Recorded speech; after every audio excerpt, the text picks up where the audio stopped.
Present perfect tense. English Hub is a pinnacle in spoken English and personality development.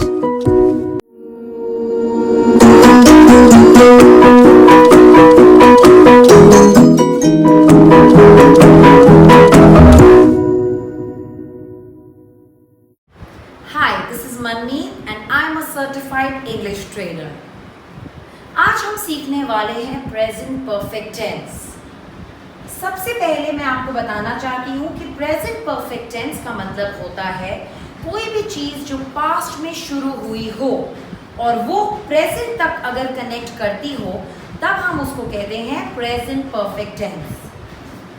For example, अगर simple past में मैंने बोला I lost my keys, present perfect में मैं बोलूँगी I have lost my keys. क्या इन दोनों सेंटेंस में कोई फ़र्क है? बिल्कुल है। ये दोनों सेंटेंसेस बिल्कुल अलग हैं इंग्लिश में। आई लॉस्ट माई कीज़ का मतलब है कि शायद मैंने अपनी कीज़ 2 हफ्ते पहले या 2 दिन पहले खो दी थी और उसके बाद मुझे मिल भी गई।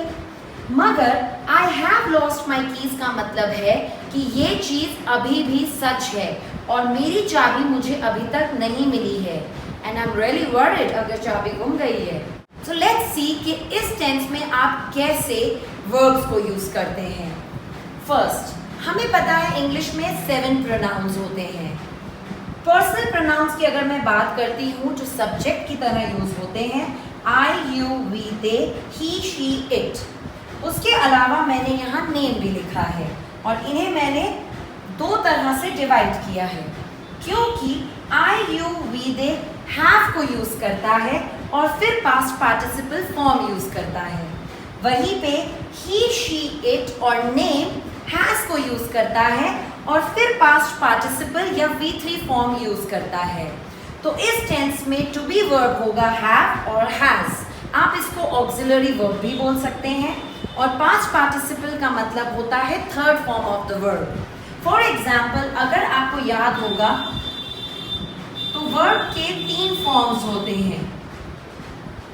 वर्ब्स रेगुलर या इरेगुलर दोनों हो सकते हैं। अगर रेगुलर वर्ब है तो ज़्यादातर इसका पास्ट टेंस और पास्ट पार्टिसिपल सिर्फ ईडी फॉर्म को लेगा और ये वर्ब्स याद करने में बहुत आसान होते हैं। बट अगर इरेगुलर वर्ब्स हैं तो ये तीनों फॉर्म्स कई बार अलग होते हैं। तो हम यहाँ पर सिर्फ और सिर्फ third form of the verb को यूज़ करेंगे। ध्यान रखिए, सेकेंड फॉर्म नहीं, थर्ड फॉर्म। सब्जेक्ट के बाद हैव या हैज़ का यूज़ होता है और past participle form of the verb is used. Positive sentences में आप आई, यू, वी, दे के बाद हैव यूज़ करते हैं और फिर यूज़ करते हैं third form of the verb. I have worked, you have worked, we have worked या they have worked। और इसी को अगर हमें नेगेटिव बनाना होता है तो हम यूज़ करते हैं I haven't या I have not worked। You haven't या you have not worked। इसी तरह we और they भी यूज़ करते हैं। He, she, it या किसी और नाम को अगर हम डायरेक्टली यूज़ करना चाहते हैं तो हम यूज़ करते हैं has और उसके बाद हम यूज़ करते हैं वर्ब का थर्ड फॉर्म। तो हम यूज़ कर सकते हैं पॉजिटिव में has worked, he has worked, she has worked, it has worked या राहुल हैज़ वर्कड। तो यहाँ पे हम यूज़ करते हैं दोनों तरफ हैव और हैज़। वही बात अगर नेगेटिव की जाए तो ही, शी, इट के साथ हैज़ंट होता है और हैज़ंट के बाद यूज होता है हैज़ंट वर्कड। नेगेटिव में भी आप इसको यूज कर सकते हैं। देन अगर आपको कोई भी क्वेश्चन पूछना है, for example have you worked here before या have we eaten sushi before या have they gone to America, ये सारे क्वेश्चंस हमेशा और हमेशा याद रखिए कि प्रेजेंट में कनेक्ट होने चाहिए, मतलब वो प्रेजेंट में ट्रू होने चाहिए। Has he worked, has she worked, has it worked या has Riya worked. So you can use it as questions. So this tense can also be used in this way for asking questions. यहाँ पे मैंने कुछ और examples दिए हैं. I have spoken to him. इसका मतलब है कि ये एक सच है और मैं उससे बात कर चुकी हूँ. The action is complete and it is true in the present situation. Our team has won या our team has just won. हमारी टीम अभी अभी जीत गई है, तो ये सच हुआ. मैच तो थोड़ी देर पहले पास्ट में शुरू हुआ होगा. Next, the train has not arrived yet. तो अभी तक नहीं हुआ है. इस वे में भी इस टेंस को यूज किया जा सकता है, दैट यू आर वेटिंग. ये मैंने हैज नॉट नेगेटिव का एग्जाम्पल दिया है आपको. Next, I have never eaten sushi. ये तो मैंने अपनी पूरी जिंदगी का एग्जाम्पल दे दिया कि मैंने कभी आज तक सुशी नहीं खाया, और ये आज भी सच है. How long have you known Maya. आप किसी से पूछ सकते हो कि आप माया को कब से जानते हो, और आज तक आप जानना चाहते हो. तो प्लीज अंडरस्टैंड, प्रेजेंट परफेक्ट का मतलब होता है कोई भी चीज़ जो पास्ट से शुरू होती है मगर कनेक्ट करती है प्रेजेंट में, वो बात प्रेजेंट में सच होनी चाहिए.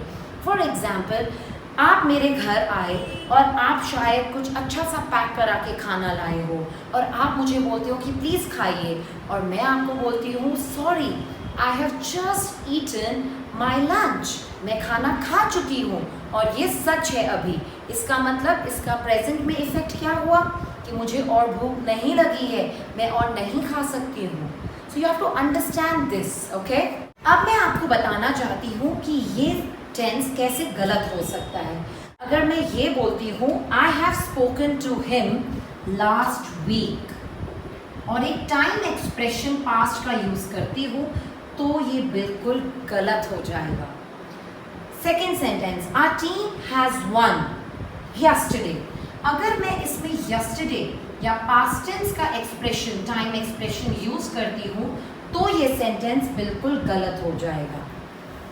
ध्यान दीजिए, पास्ट टेंस और प्रेजेंट परफेक्ट टेंस बिल्कुल अलग है.